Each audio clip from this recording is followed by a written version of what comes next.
between India and Pakistan, there is no like fight going on, but we are standing for an ideology which is more scary.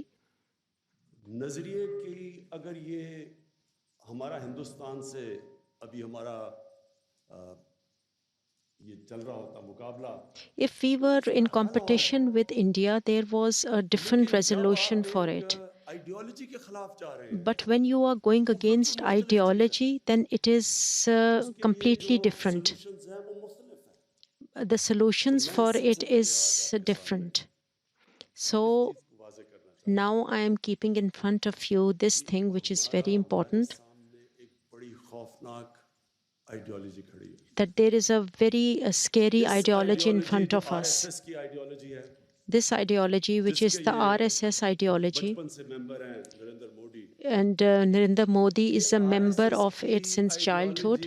This IRS ideology, they got the inspiration from the Hitler's Nazi party, and they used to admire them, and they used to think that racial superiority, Hindu कौम है वो superior है। that Hindu as a community are superior.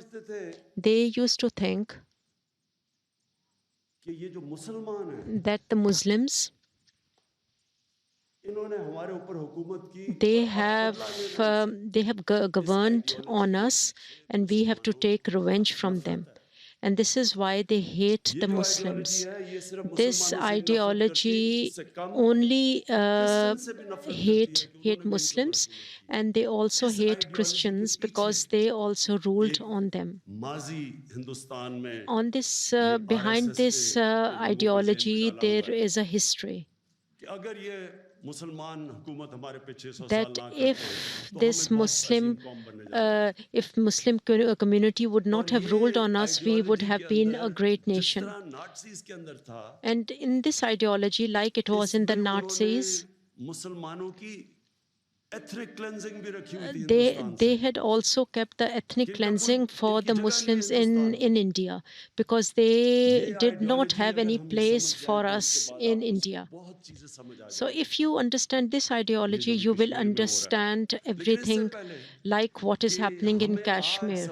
Very clear that Imran Khan is under quite a lot of pressure internally, domestically, to act strongly on this issue of Kashmir. Do you think that this diplomatic initiative that he is now committed to will satisfy the local pressures?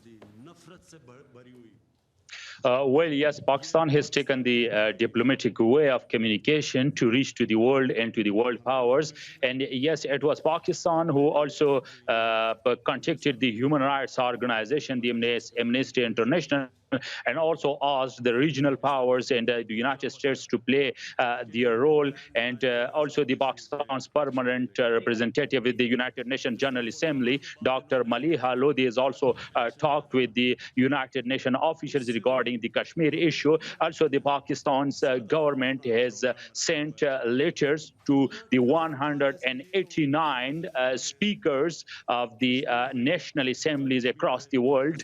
And now Pakistan has also knocked the door of the United Nations Security Council. So it is the United Nations Security Council who issued resolutions regarding Kashmir issue. And that is the long-standing and very old demand of Pakistan, that the Kashmir conflict must be resolved according to the UN resolutions, and what Kashmiri people they are thinking of about their future. So now Pakistan has very successfully implemented the way of communication diplomatically across the world and to reach the demand. Let me interject there, please, and just ask, how confident are you that going to the United Nations Security Council is going to yield anything as far as Pakistan's concerned? There are already 11 Security Council resolutions which have pretty much been unheeded, haven't they? You're not likely to get the intervention, the substantial intervention by any of the countries, many of whom view this as a bilateral issue between Pakistan and India.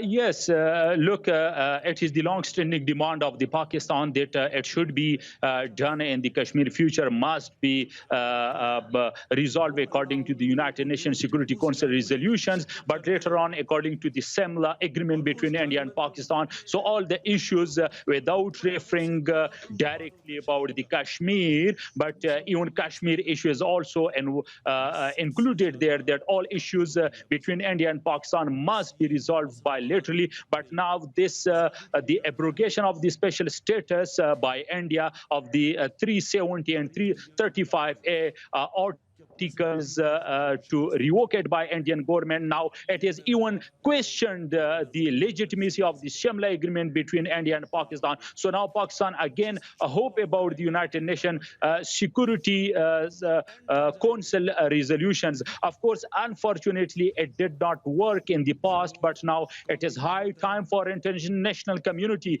to look to the situation, what is going on, the developments in Kashmir, that even it can escalate it can be escalated into a full-fledged conventional war between the two nuclear armed forces, what we have seen in the February of this year, a clash between India and Pakistan. So Pakistan can hope, but I think that a major role can be played by the United States, as the Trump had offered about the mediation of the Kashmir resolution. So if the United States want and really Pakistan diplomatically that's an interesting, Mr. Afridi, that's an interesting point, of course, because the Indians have already rejected out of hand any form of mediation coming from the United States, and in fact they see this as an internal issue and do not want to internationalise it, do they? So where do you think, on the UN Security Council, in particular from the Permanent Five, Pakistan is going to get support on this issue?